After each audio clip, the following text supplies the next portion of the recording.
নমস্কার বন্ধুরা, আমি টুসিস কিচেনে সবাইকে সাদর আমন্ত্রণ জানিয়ে শুরু করছি আজকের নতুন রেসিপি। আজকে আমি আপনাদের সামনে আবারও আরেকটি দুর্দান্ত স্বাদের রেসিপি শেয়ার করতে চলেছি, চিকেন কারি। রেসিপি শুরু করার আগে যারা আমার চ্যানেলে নতুন আছেন তারা আমার চ্যানেলটিকে সাবস্ক্রাইব করে আমার পাশে থাকবেন, আর নোটিফিকেশান বেল আইকনটা অবশ্যই অল ক্লিক করে রাখবেন নতুন নতুন রেসিপির নোটিফিকেশানের জন্য। চিকেন কারি রেসিপিটি কিন্তু আমরা সবাই বাড়িতে প্রত্যেকেই রান্না করে খাই। আজকে আমি আমার মতন করে রান্না করব। আমি যেইভাবে বাড়িতে চিকেন নর্মালি রান্না করে খাই, দেখুন আপনারা, আশা করি ভালো লাগবে। এই চিকেন কারি রেসিপিটি গরম ভাতের সাথে খেতে অপূর্ব লাগে, তাছাড়াও রুটি, পরোটা, ফ্রাইড রাইস, পোলাও সব কিছুর সাথেই খেতে পারেন। এখানে 600 গ্রাম চিকেন নিয়েছি। চিকেনের পিসগুলোকে ভালো করে ধুয়ে জল ঝরিয়ে নিয়েছি। প্রথমেই যেটা করতে হবে, চিকেন ম্যারিনেশন করতে হবে। চিকেনের মধ্যে দিয়ে দিচ্ছি পরিমাণ মতন লবণ, হাফ চামচ মতন হলুদ, আর 1 চা চামচ মতন লঙ্কার গুঁড়ো। এই সব কিছুতে চিকেন ভালো করে ম্যারিনেশন করে নেব। চিকেন ভালো করে ম্যারিনেশন করে নিচ্ছি হাতে চেপে চেপে। চিকেনের সমস্ত মশলা ভালো করে মাখানো হয়ে গেলে এইভাবে রেখে দেবো আধ ঘন্টা, যাতে চিকেনের ভিতরে লবণ মশলা সব ভালো মতন ঢোকে। আর এই সময়ের মধ্যে চিকেনের জন্য যা যা মশলা লাগে সব মশলাগুলি রেডি করে নেব। যাই হোক, সব মশলা রেডি করতে করতে এবারে কিন্তু চিকেন আধ ঘন্টা হয়ে গেছে। গ্যাসে একটা কড়াই বসিয়ে দিচ্ছি। কড়াইয়ে দিয়ে দিচ্ছি সর্ষের তেল। এখানে সর্ষের তেল 120 গ্রাম নিয়েছি। 2 মিনিট পর তেল গরম হয়ে গেলে প্রথমে আলুগুলি ভেজে নেব। আলুগুলি একটা একটা করে তেলের মধ্যে দিয়ে দিচ্ছি। সেই সঙ্গে দিয়ে দিচ্ছি পরিমাণ মতন লবণ আর হলুদ। লবণ আর হলুদ দিয়ে আলুগুলিকে কিন্তু বেশ ভালো করে লাল করে ভেজে নেব। আর এখন কিন্তু আমি গ্যাসের ফ্লেম মিডিয়াম করে দিয়েছি। আলুর টুকরোগুলি কিন্তু খুব একটা বড় সাইজের নিইনি, মিডিয়াম সাইজের নিয়েছি। যেহেতু চিকেন রান্না করব, চিকেনে তো আলু বড় সাইজের দিলে ঠিক ভালো লাগবে না। আলু হয়তো সেদ্ধ হবে না, চিকেন তাড়াতাড়ি সেদ্ধ হয়ে যায়, সেই জন্যই আলুর সাইজ বড় নিইনি। আলুগুলো কিন্তু বেশ কড়া করে লাল করে ভাজতে হবে, এতে করে আলু কিন্তু বেশ সফট বয়েল হবে। সফট বয়েল হলে আলু কিন্তু খেতেও বেশ ভালো লাগে। আলুগুলো কিন্তু বেশ লাল করে ভাজা হয়ে গেছে। এবারে একটা একটা করে আলু তুলে নেব। আলুগুলি ভাজতে কিন্তু আমার 5 মিনিট লেগেছে। ভাজা আলুগুলি তুলে নেওয়ার পরে এবারে শুকনো মশলা ফোড়ন দিতে হবে। তেল গরম হয়ে গেলে গরম তেলে ফোড়ন দিয়ে দিচ্ছি 3টে দারচিনি স্টিক, 1 চা চামচ গোটা জিরে, এলাচ, 2টো তেজপাতা। সব ফোড়নগুলি একসাথে তেলের মধ্যে দিয়ে দিচ্ছি। ফোড়নগুলি বেশ ভালো করে ভেজে নিচ্ছি, যাতে ফোড়নের মধ্যে থেকে খুব সুন্দর একটা ফ্লেভার আসে। ফোড়নগুলি বেশ ভালো করে ভাজা হয়ে গেলে, যখন ফোড়ন থেকে বেশ সুন্দর একটা ফ্লেভার আসবে, দিয়ে দিচ্ছি একটা বড় সাইজের পেঁয়াজ কুচি। পেঁয়াজ কুচিগুলি ফোড়নের মধ্যে 3-4 মিনিট ধরে হালকা লাল করে ভেজে নিতে হবে। পেঁয়াজ কুচিগুলি হালকা লাল লাল করে ভাজা হয়ে গেলে দিয়ে দিচ্ছি ম্যারিনেশন করা চিকেন।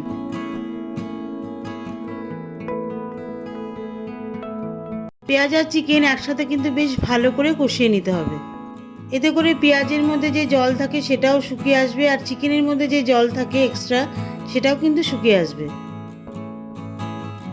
চিকেন, পেঁয়াজ, মশলা সমস্ত কিছু কিন্তু বেশ 4-5 মিনিট ধরে ভালো করে ভাজতে হবে। দেখুন, চিকেন কিন্তু বেশ লাল লাল ভাজা হয়ে গেছে। এবারে একটা একটা করে মশলা দিয়ে চিকেন ভালো করে কষাবো। প্রথমেই চিকেনের মধ্যে দিয়ে দিচ্ছি আদা রসুন বাটা 1 টেবিল চামচ, কাঁচা লঙ্কা বাটা 1 বড় চামচ, খুব সামান্য পরিমাণ হলুদ, 1 চা চামচ শুকনো লঙ্কার গুঁড়ো, হাফ চা চামচ কাশ্মীরি লঙ্কার গুঁড়ো। এর সঙ্গে দিয়ে দিচ্ছি 1 চা চামচ করে ধনে গুঁড়ো, জিরে গুঁড়ো। এই সমস্ত মশলা দিয়ে চিকেন কিন্তু বেশ 7-8 মিনিট ধরে ভালো করে কষিয়ে নেব। মাংস মশলার মধ্যে যত বেশি কষাবেন ততই কিন্তু মাংসের স্বাদ আসবে। চিকেন কিন্তু মশলার সাথে বেশ ভালো করেই কষাতে হবে, তাহলে কি হবে, চিকেনের মধ্যে তেল মশলা ভালো মতন ঢুকবে, চিকেন কিছুটা সেদ্ধ হবে, আর চিকেন খেতেও কিন্তু স্বাদ হবে। চিকেন মশলার সঙ্গে ভালো মতন কষানো হয়ে গেলে, যখন মশলা থেকে তেল বেরোবে, দেখতেই পাচ্ছেন মশলা থেকে কিন্তু বেশ তেল বেরিয়েছে।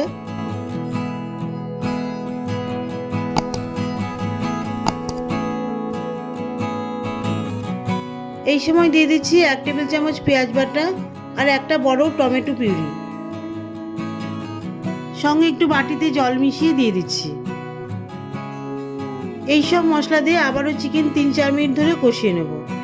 এতে করে টমেটো পিউরির মধ্যে যে জল থাকে আর পেঁয়াজের মধ্যে যে জল থাকে সেটাও তেলের মধ্যে শুকিয়ে যাবে।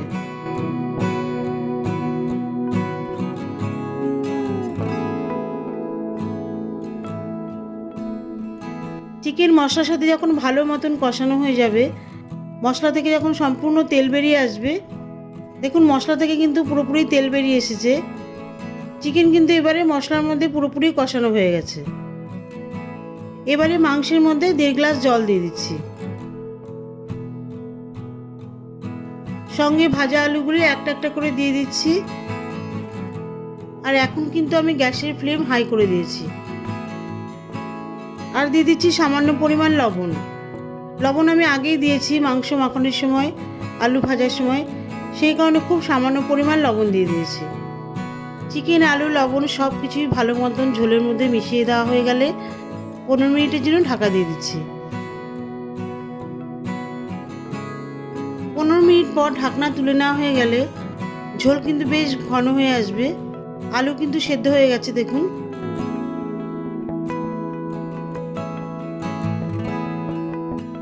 সবশেষে 1 চামচ বাটা মশলা দিয়ে দিচ্ছি। আমি কিন্তু এখানে গুঁড়ো মশলা দিইনি, বাটা মশলা দিয়েছি। বাটা মশলা দিলে কিন্তু ঝোলের স্বাদ কিন্তু খুব সুন্দর হয়। বাটা মশলার মধ্যে এখানে আমি দারচিনি, এলাচ, লবঙ্গ আর খুব সামান্য পরিমাণ জয়িত্রী দিয়েছি।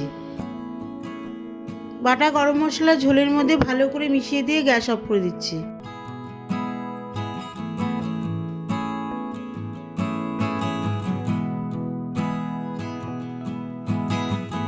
পাঁচ মিনিট পর পরিবেশন করছি।